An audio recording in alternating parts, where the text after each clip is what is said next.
What's up, Mech fans, and welcome back to the channel. So today we have a very exciting game review. I'm going to be talking about Megaton Musashi W Wired, which is currently on sale over on Steam, sitting at 50% off for the standard, deluxe editions, and deluxe edition upgrade. It is also available on the Nintendo Switch, PS4, and PS5, but those versions are currently not on sale. And I do want to give thanks to the people over at Level 5 for sending me a code to be able to play this game and talk to you guys about it. Before we dive into the game though, please do leave a like on this video and subscribe if you are a fan of mecha anime content and want to see plenty more videos like this in the future. And also head on down to the comment section below. If you had the chance to play this game already, then let me know your thoughts on it. And also down in the description below you will find a link of where you can find this game should you choose to purchase it. The team at Level 5 have also kindly gifted me some codes for both the standard edition and the deluxe edition upgrade, which I will spread throughout this video on screen, so it's a first come first serve basis. If you are the first person to find these codes, then do feel free to use them. Now for those that have never played Megaton Musashi W Wired or even heard of the game, I'm going to give you a quick overview of what the story is. After a mysterious alien force known as the Dracta invade and wipe out 99.9% of humanity, those who remain take refuge in a heavily fortified residential facility called Shelter Ixia. One last hope remains for humanity though, Musashi, the Megaton class giant robot.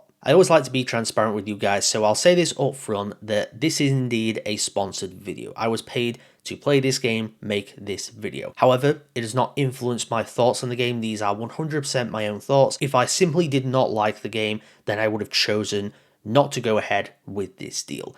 But the fact that I am now talking about the game probably implies to you that I did enjoy it a good bit. Let's dive into the review though, and this game is made for Super Robot fans. If you enjoy Grendizer, Mazinger, the Go Nagai work, Get a Robo, all those kind of series, if you enjoy that kind of stuff, I will have no doubt that you will get a lot from this game. It wears its inspiration on its sleeve, which isn't a bad thing when you consider the fact that this game manages to almost forge its own path. It creates its own identity while taking a hell of a lot of inspiration from the iconic Super Robot stories of past. There's so much world building and lore to dig your teeth into, a compelling cast of characters which is pretty large and they all get their moments to shine, and of course, it has got giant robots taking on alien invaders. What is not to love? It's got all the ingredients of a great Super Robot story, and those ingredients are mixed incredibly well. Where Megaton Musashi Wired shines the most is in its gameplay. The combat is so fast paced. Just recently, of course, Gundam Breaker 4 did release and I had a great time with that game. If you enjoy that style of gameplay, that pace of combat, Megaton Musashi Wired, it absolutely has that. And I would argue, to some degree, it's actually even more fun. It's a very easy combat system to dive into and learn, and for me personally, it doesn't get boring. It's constantly fun,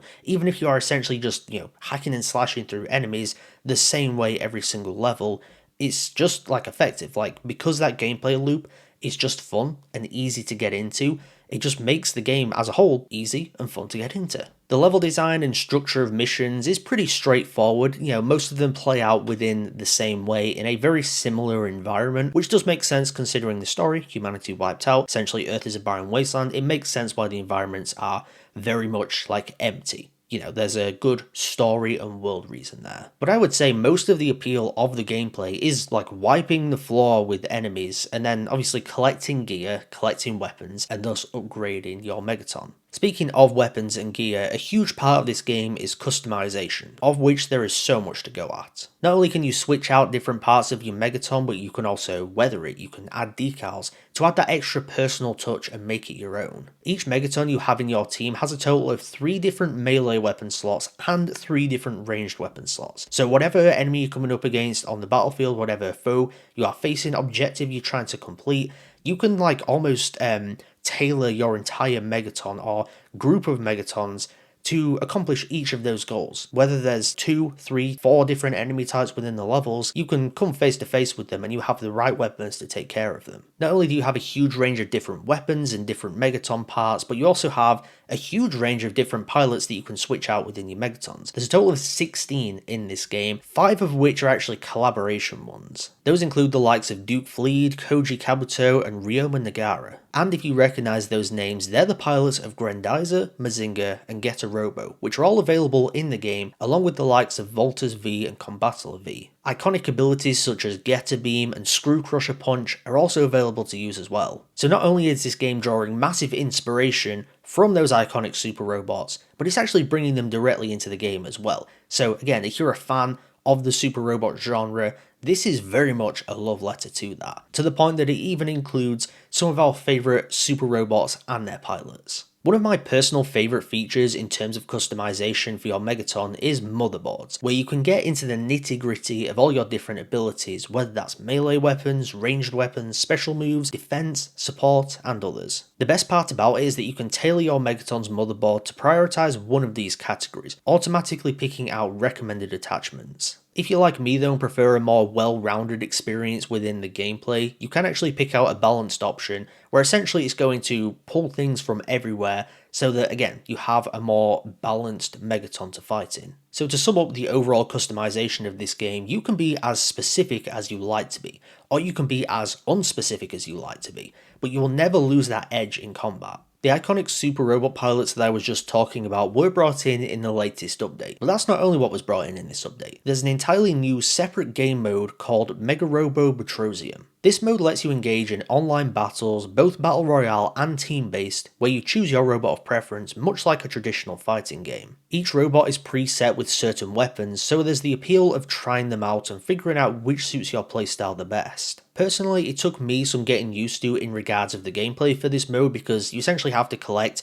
all these power-ups that drop, and the more you collect, the more powerful your Megaton gets, and of course then you can easily defeat enemies. And when I say enemies, I'm talking about other players, so naturally it is harder to defeat them because they're not being controlled by AI. Once you do get used to the ins and outs of this game mode though, it is a blast. It's easy to jump into because you do not need to play through any of the story. You can jump into this thing straight from the main menu, or you can jump in it through the menu in the story mode. You don't need to play through a certain amount to get access to this thing.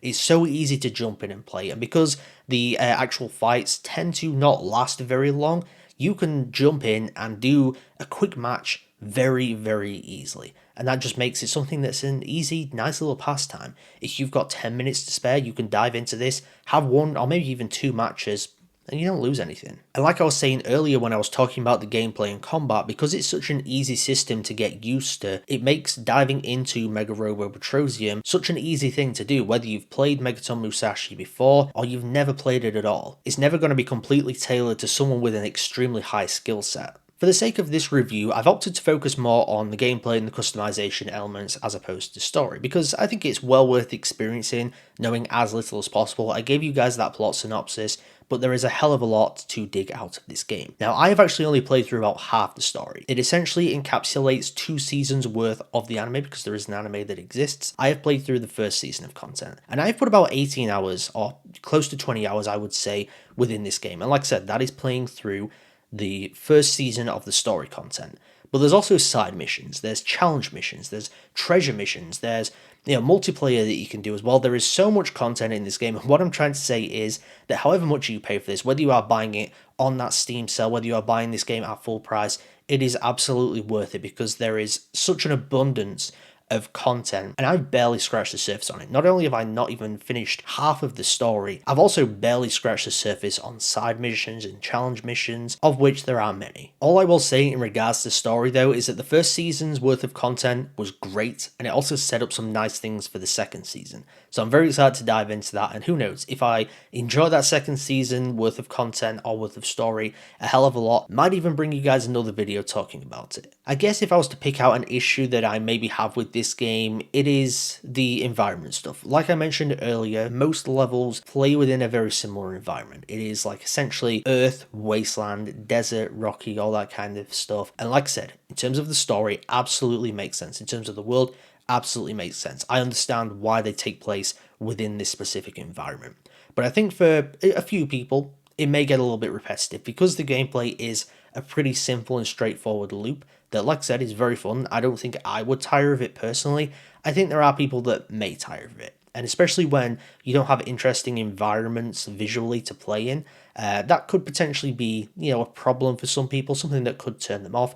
It's just something that I thought was worth mentioning. It's not the end of the world for me, and for me, as long as there is like a solid reason beyond just lazy gameplay design, I am perfectly fine with it. There's a reason in the story in the world why a lot of these scenarios take place within a very boring looking environment, and to me that's fine because it works, it complements the story and the world. But overall, in case it wasn't obvious, I have loved playing through Megaton Musashi Wired. Even though, like I said, this is a sponsored video, these are 100% my own thoughts on the game. I have loved every second I've played. I can't wait to dive further into it, dive deeper into the story and see what that second season worth of story mode has to offer. But from what I've played so far, the gameplay is fantastic, customization is great. I love how they've included collaboration stuff with different super robots and their pilots. It just feels like it's so tuned in to the fandom, so tuned into the rich history of this genre. Like I said, it feels like a true love letter to that in many regards, whilst implementing its own ideas into it. Another thing I forgot to mention though is that one of the Megatons within this game is actually designed by Go Nagai himself. If he's willing to be involved and tied to this project, it's probably a good sign because he's like one of the godfathers of the super robot genre.